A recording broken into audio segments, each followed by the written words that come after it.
வணக்கம் மகளே. இன்றைக்கான பதிவுலேருந்து என்ன பார்க்க போகிறோம் அப்படின்னா, இப்போ நம்மக்கிட்ட 8 ஓம்ஸ் இருக்குது, அதே மாதிரி 4 ஓம்ஸும் இருக்குது. ஓகேங்களா? இன்றைக்கான பதிவில் 4 ஓம்ஸ், 6 ஓம்ஸு, 16 ஓம்ஸு இந்த மாதிரிலாம் வந்து பார்த்தோம் அப்படின்னா சப்போர்ட் பண்ணக்கூடிய ஆம்ப்ளிஃபையர் நிறைய இருக்குது. நம்ம எப்படி ஒரு ஸ்பீக்கருக்கு ஓம்ஸ் வந்து பார்த்தோம் அப்படின்னா செலெக்ஷன் பண்ணி ஸ்பீக்கர்ஸ் வாங்குறது அப்படிங்கிறத பற்றி தான் இன்றைக்கான பதிவில் முழுசாக விளக்கம் கொடுக்க போகிறேன்.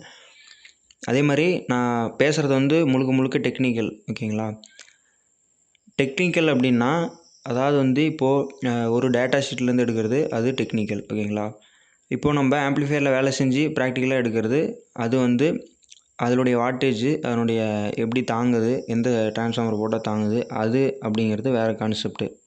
நான் இப்போ சொல்லக்கூடியது நம்ம சேனலில் வர்றது முழுக்க டெக்னிக்கலான ஒரு வீடியோ, ஒரு எஜுகேஷ்னல் பர்பஸ்க்கான வீடியோ தான். ஓகேங்களா? நம்மக்கிட்ட ப்ராக்டிக்கலாக வந்து பார்த்துக்கிட்டோம் அப்படின்னா நான் சொல்ல கிடையாது. ஓகேங்களா? அதை புரிஞ்சுக்கோங்க. ஓகே இன்றைக்கான வீடியோக்குள்ளே போகலாம். அதே மாதிரி ஃபர்ஸ்ட் ஆஃப் ஆல் நிறைய பேர் வீட்டில் வந்து பார்த்துட்டோம்னா ஸ்பீக்கர் போட்டிருப்பீங்க. 8 ஓம்ஸ் இருக்கும், அதே மாதிரி 4 ஓம்ஸ் இருக்கும். ஓகேங்களா? இந்த 2 ஓம்ஸுமே போட்டிருப்பீங்க வீட்டில். ஓகே, பட் ரியலாக வந்து பார்த்துட்டோம் அப்படின்னா அதுக்கான மீனிங் என்ன அப்படின்னு தெரியுமா தெரியாதா அப்படிங்கிறத பற்றி தான் இந்த வீடியோவில் வந்து பார்த்துட்டோம் அப்படின்னா முழுக்க பார்க்க போகிறோம். நிறைய பேர் என்ன பண்ணுறாங்க அப்படின்னா ஜஸ்ட்டு வாட்ஸ் பார்த்துட்டு கனெக்ட் பண்ணிவிடுவாங்க.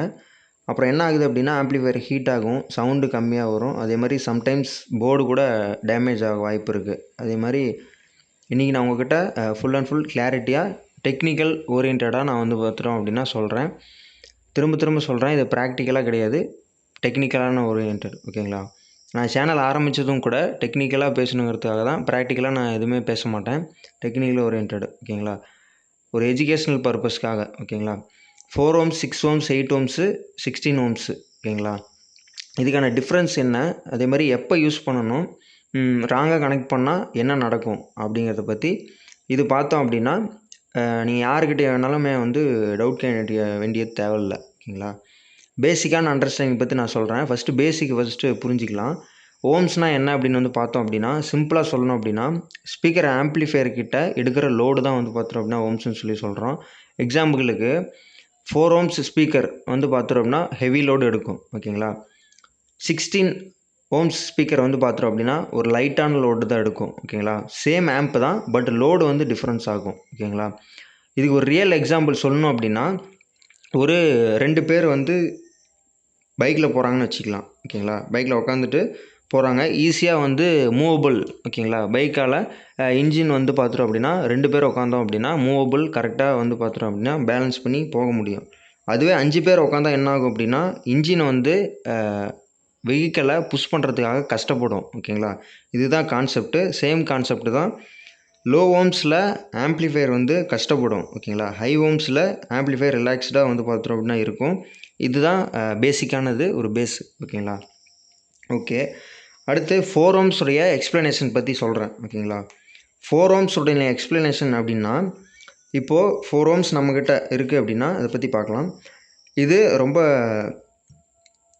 நம்ம ஆம்ப்ளிஃபையரில் கனெக்ட் பண்ணும்போது இது வந்து இதை விட இது பவர் கம்மியாக எடுக்கும், பட் இது பவர் அதிகமாக எடுக்கும். ஓகேங்களா? ஏன் கரண்ட் அதிகமாக எடுக்கும் அப்படின்னா ரிசல்ட் வந்து பார்த்துட்டோம்னா சவுண்டு வந்து லவுட்னஸாக இருக்கும், அதே மாதிரி பேஸ் ஹெவியாக இருக்கும். பட் ப்ராப்ளம் என்னென்னா ஆம்ப்ளிஃபையர் ஹீட் ஆகும். சீப்பான ஆம்ப் இருந்தால் வந்து பார்த்துட்டோம்னா டேமேஜ் ஆகக்கூட வாய்ப்பு இருக்குது. ரியல் எக்ஸ்பீரியன்ஸ் அப்படின்னு எடுத்துக்கிட்டோம் அப்படின்னா அதாவது வந்து சவுண்டு ரொம்ப நல்லாயிருக்கும், பட்டு 10 நிமிஷத்தில் வந்து பார்த்துட்டோம் அப்படின்னா ரொம்ப ஹீட்டாக வாய்ப்பு இருக்குது. ஓகேங்களா? இதுவே அதாவது வந்து இதுக்கான ஆம்ப்ளிஃபையர் ரெடி பண்ணோம் அப்படின்னா அது வேறு. ஓகேங்களா? 4 ஓம்ஸ் 8 ஓம்ஸுக்கு தனித்தனியாக இருக்குது. நிறையா பிராண்டட் ஆம்ப்ளிஃபையரில் பார்த்துருப்பீங்க. 16 ஓம்ஸு, அதே மாதிரி 6 ஓம்ஸு இந்த மாதிரிலாம் ரெஃபர் பண்ணியிருப்பாங்க. ஓகேங்களா? அப்படிங்கும்போது பட் ப்ராப்ளம் என்னென்னா ஆம்ப்ளிஃபையர் ஹீட் ஆகும், இந்த மாதிரி பிரச்சனை வரும். ஓகே, அதனால் செக் பண்ணிவிட்டு 4 ஓம்ஸு ப்ளஸ் வீக்கான ஆம்ப்ளிஃபையர் இருந்துச்சு அப்படின்னா ஓவர்லோடு எடுக்கும். ஓகேங்களா? அப்படிங்கும்போது கரெக்டான ஹீட் சிங்க் போட்டிருக்கணும், ஸ்ட்ராங்கான பவர் சப்ளை இருக்கணும், அதே மாதிரி ப்ராப்பரான ஆம்ப் யூஸ் பண்ணணும். ஓகேங்களா? 4 ஓம்ஸு அப்படின்னா பவர்ஃபுல்லாக எடுக்கும், பட் கேர்ஃபுல்லாக வந்து பார்த்துட்டோம் அப்படின்னா நம்ம யூஸ் பண்ணணும். ஓகேங்களா? நம்ம யூஸ் பண்ணுறத பொறுத்து தான் இருக்குது. அப்படிங்கும்போது அடுத்து நம்ம 8 ஓம்ஸ் பற்றி பார்க்கலாம். ஓகேங்களா? 8 ஓம்ஸ் தான் மோஸ்ட்லி எல்லார் வீட்லேயுமே இல்லை எல்லா இடத்துலையுமே வந்து பார்த்துட்டோம் அப்படின்னா 8 ohms தான் யூஸ் பண்ணுவாங்க. ஓகேங்களா? அது ஏன் அப்படின்னா பேலன்ஸ்டான லோடு எடுக்கும். அதே மாதிரி ஆம்ப்ளிஃபையர் எந்த ஆம்ப்ளிஃபையர் போட்டாலுமே சேஃபு. அதே மாதிரி கிளியரான சவுண்டு கிடைக்கும். 90% ஆம்ப்ளிஃபையருக்கு 8 ohmsக்கு டிசைன் பண்ணியிருக்கோம். ஓகேங்களா? ரியல் லைஃப்பில் டெக்னீஷியன் எல்லாருமே என்ன சஜஸ்ட் பண்ணுவாங்க அப்படின்னா 8 ohms தான் சஜஸ்ட் பண்ணுவாங்க. ஓகேங்களா? இது என்னோடய பர்சனல் ஒப்பீனியன். நான் 8 ohms தான் வந்து சஜஸ்ட் பண்ணுவேன். ஓகேங்களா? ஓகே. அடுத்து ஏன் ரிஸ்க் கம்மி லாங் லைஃப் வரும் அப்படின்னா சவுண்ட் டிஃப்ரென்ஸ் பற்றி பார்த்தோம் அப்படின்னா 4 ohms லோடு அதிகமாக இருக்கும். அதுவே 8 ohms க்ளீனான ஆடியோ கிடைக்கும். அதேமாதிரி ஸ்டேபிளாக கிடைக்கும். ஓகேங்களா? அதே மாதிரி நம்ம இப்போ ஒரு ஸ்பீக்கர் வாங்குகிறோம் அப்படின்னா பிளைண்டாக வந்துட்டு 8 ohmஸை சூஸ் பண்ணலாம். ஓகேங்களா? இதுக்கான காரணத்தையும் நான் விளக்கத்தோடு நான் சொல்லிட்டேன். அதே மாதிரி 6 ohmஸ்னால் என்ன அப்படின்னா இது மிடில் ரேஞ்சு. ஓகேங்களா? இப்போது 4 ohms 8 ohms. ஓகேங்களா? இதுக்கு சென்டரில் இருக்கிறது தான் 6 ohms அப்படிங்கும்போது ஸ்லைட்டாக பவர் இன்க்ரீஸ் ஆகும் 8 ohmஸை விட. பட்டு சேஃபராக இருக்கும். ஓகேங்களா? 4 ohmஸை விட அது சேஃபராக இருக்கும் 6 ohmஸுங்கிறது. எல்லா ஆம்ப்ளிஃபையருக்கும் சப்போர்ட் ஆகுமாங்கிறது தான் பிரச்சனையே அங்கே. ஓகேங்களா? ஆம்ப்ளிஃபையர் பேக் சைட்லேயே செக் பண்ணுங்கள். அதாவது வந்து பிராண்டட் ஆம்ப்ளிஃபையரில் செக் பண்ணோம் அப்படின்னா 6 ohms சப்போர்ட்டடா இல்லையான்னு சொல்லி அதிலே போட்டிருப்பாங்க. 6 to 8 ohms போட்டுருந்துச்சுன்னா ஓகே. 8 ohms ஓகேங்களா? 6 ohms யூஸ் பண்ணிக்கலாம். 6 ohms அப்படின்னா கேர்ஃபுல்லாக மேட்ச் பண்ணோம் அப்படின்னா பவர் ஆம்புக்கு ஏற்ற மாதிரி மேட்ச் பண்ணோம் அப்படின்னா கண்டிப்பாக யூஸ் பண்ணிக்கலாம். அதே மாதிரி 16 ohms ஓகேங்களா? 16 ohmஸ்க்கு அப்படின்னு வந்தோம் அப்படின்னா இது ரொம்ப லைட் லோடு தான் எடுக்கும். ஓகேங்களா?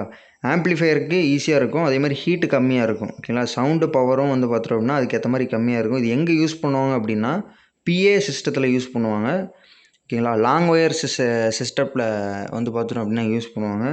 அதேமாதிரி சீரிஸ் கனெக்ஷனில் யூஸ் பண்ணுவாங்க. ஓகேங்களா? 2 ஸ்பீக்கரை சீரிஸ் பண்ணோம் அப்படின்னா 8 ohms + 8 ohms 16 ohmஸாக மாறிக்கும். பெரிய ஹாலுக்கு இது ரொம்ப யூஸ்ஃபுல்லாக இருக்கும். ஓகேங்களா? ஹோம் யூஸுக்கு வந்து பார்த்துட்டோம் அப்படின்னா மோஸ்ட்லி யூஸ் பண்ண மாட்டாங்க. ஹோம் யூஸுக்கு 8 ohms ஓகேங்களா? 8 ohms இல்லை 4 ohms தனித்தனியாக யூஸ் பண்ணிக்குவாங்க. பட்டு என்னுடைய சஜஷன் என்னென்னா 8 ohms தான் வந்து பெட்டராக இருக்கும் ஹோம் யூஸ்க்கு. பட் ப்ராக்டிக்கல் மேட்சிங் அப்படின்னு எடுத்துக்கும்போது ஆம்ப்ளிஃபையர் ப்ளஸ் ஸ்பீக்கர் மேட்சிங் தான் மெயினான விஷயம். ஃபஸ்ட்டு கேஸ் அப்படின்னா ஆம்ப்ளிஃபையரில் இப்போ 4 to 8 ohms லோடு எடுக்கலாம் அப்படின்னா 4 ohms வந்து மேக்ஸிமமான பவர் கொடுக்கும். 8 ohmsங்கிறது சேஃபாக இருக்கும். ஓகேங்களா? ஆம்ப்ளிஃபையர் அப்படின்னு எடுத்துக்கும்போது 8 ohms மட்டும்தான் ரெஃபர் பண்ணுறாங்க அப்படின்னா 4 ohms வந்துட்டு பார்த்துட்டோம்னா கனெக்ட் பண்ண வேணாம். ஓகேங்களா? ஏன் அப்படின்னா ஓவர்லோடு எடுக்கும், ஹீட் ஆகும், டேமேஜ் ஆகும். ஓகேங்களா? ஒன்று 8 ohms இல்லைனா 16 ohms இந்த மாதிரி ரேஞ்சில் யூஸ் பண்ணிக்கலாம். ஓகேங்களா? அதே மாதிரி ஆம்ப்ளிஃபையர் மினிமம் ஓம்ஸுக்கு கீழே வந்து பார்த்துட்டோம் அப்படின்னா போகக்கூடாது.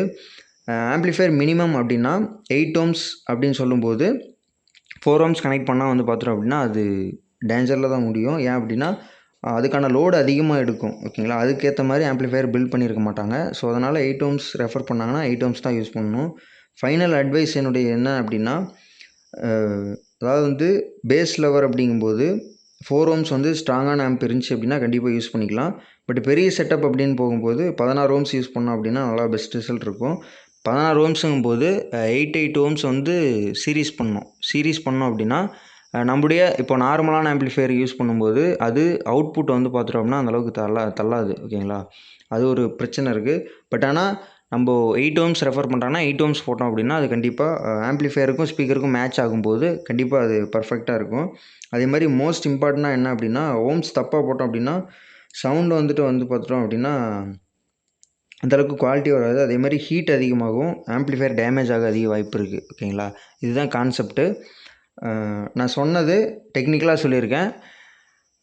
ஃபர்ஸ்ட் ஆஃப் ஆல் ப்ராக்டிக்கலாக வேலை செய்கிறது அப்படின்னா டெக்னிக்கலாக கரெக்டாக இருந்தால் தான் ப்ராக்டிக்கலாக வேலை செய்யும்போது அது கரெக்டாகும். ஏன் அப்படின்னா எல்லாமே அதாவது வந்து முழுக்க நம்ம செய்கிற ஒவ்வொரு செயலுமே சயின்ஸ் பேஸ்டு தான் வந்து பார்த்துட்டோம் அப்படின்னா வேலை செய்யும். அது அந்த கான்செப்டில் தான் வந்து பார்த்துட்டோம் அப்படின்னா எல்லா இதுவுமே வந்து பார்த்துட்டோம் அப்படின்னா வேலை செய்யும். ஓகேங்களா? ஒரு ஹீட்டு அதாவது வந்து இப்போது தண்ணி காய வைக்கிறோம் அப்படின்னா அந்த தண்ணி வந்து பார்த்துட்டோம் அப்படின்னா ஆவி மேலே போகுது அப்படின்னா அது கிராவிட்டி மூலிமா போகுது. ஓகேங்களா? இந்த மாதிரி கான்செப்ட் தான். அதாவது வந்து ஆவி மேலே போகுது அப்படின்னா அது கீழே வராது. ஓகேங்களா? எப்பயுமே மேலே தான் போகும். அந்த மாதிரி கான்செப்ட்டு எல்லாமே சயின்ஸ் பேஸ்டு தான் வந்து பார்த்துட்டோம் அப்படின்னா வேலை செய்யும். நான் இப்போ சொல்லியிருக்கிறதும் டெக்னிக்கல் பேஸ்டு சொல்லியிருக்கேன். ஓகேங்களா? நீங்கள் இதில் யூஸ் பண்ணிவிட்டு எக்ஸ்பீரியன்ஸ் பண்ணி பார்த்துக்கோங்க. ஓகே, இந்த வீடியோ வந்து பார்த்துட்டோம் அப்படின்னா அவ்வளோதான். அதே மாதிரி நானும் உங்கள் தனுஸ்ரீ ஆடியோஸ். சப்ஸ்கிரைப் பண்ணாமல் பண்ணிக்கோங்க. லைக் பண்ணுங்கள், ஷேர் பண்ணுங்கள், கமெண்ட் பண்ணுங்கள். அதே மாதிரி நம்ம வீட்டில் கஸ்டமைஸ்டாக ஆம்பிளிஃபையர் 2.1, 5.1, 7.1 ஆம்பிளிஃபையர் பண்ணிகிட்ருக்கோம். உங்களுக்கு தேவைப்பட்டுச்சு அப்படின்னா நம்மளை காண்டாக்ட் பண்ணுங்கள். சிறந்த முறையில் பண்ணி கொடுத்துடலாம். ஓகேங்களா?